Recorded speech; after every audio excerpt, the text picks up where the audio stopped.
Sore ibu-ibu. Sore. Ibu-ibu, kali ini kita akan belajar bersama bagaimana pentingnya mengembangkan kemampuan berbahasa pada anak.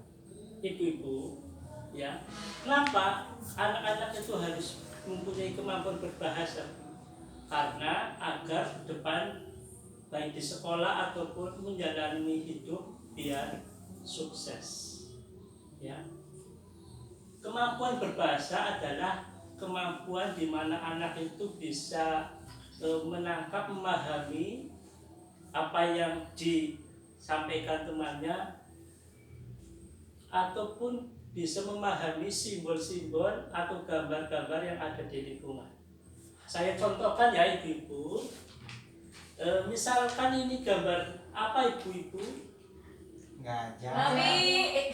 Ini gambar gajah, ya. Nanti ibu-ibu di rumah kalau punya anak balita, jangan sungkan-sungkan bu ya.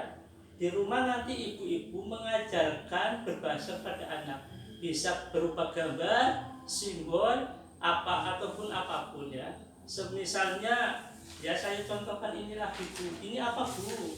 Mobil. Ya. Perkenalkanlah simbol-simbol yang familiar, yang lebih akrab diterima anak ya. Contohnya saya tambah lagi ini bu. Gunung. Nah contoh lagi bu. Kalau saya berarti apa bu? Marah. Marah, pinter. Namanya ibu siapa bu? Bujang DP.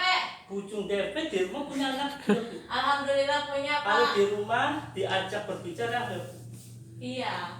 Nah itu, sering-seringlah mengajak anak untuk berbicara. Karena apa? Dengan kita mengajak berbicara pada anak, maka dengan sendirinya anak akan mempunyai kemampuan berbicara. Seperti itu. Ya, diajak-ajak juga kadang-kadang melihat ekspresi, ya, misalkan di lingkungannya ada ayam, ada apa. Nah nanti ibu-ibu bisa mengenalkan itu apa nak?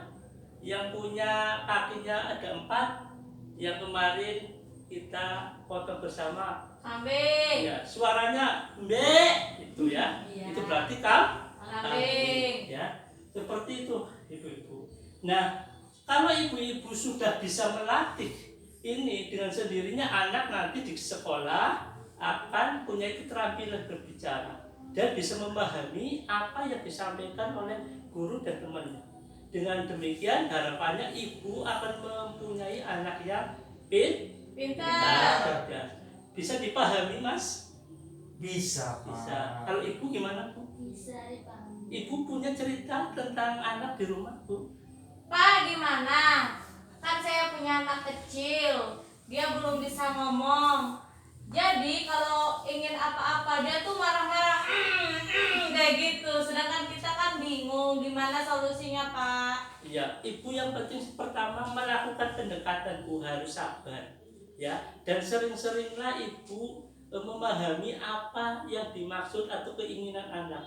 Semesternya anak hanya itu kenapa? Apakah hanya itu jeter sama ibu atau hanya itu kemauannya tidak dituruti? Ya, seperti itu. Ibu harus sabar melatih anak ya, bisa memahami. Misal ekspresi ibu ya, ibu kalau anaknya bisa pipis dengan baik ataupun tidak buang sampah sembarangan, ibu akan senang.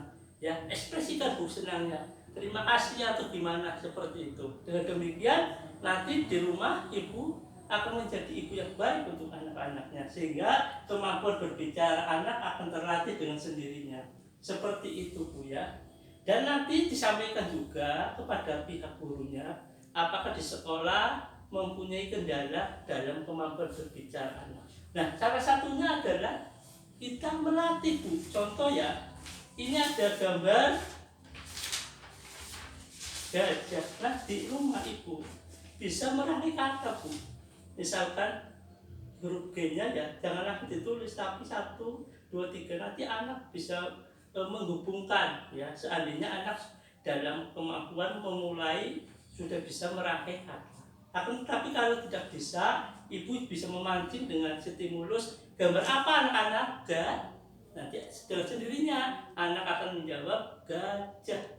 Dan bisa diperkenalkan dari lingkungan yang terdekat apapun itu bentuknya. Paham?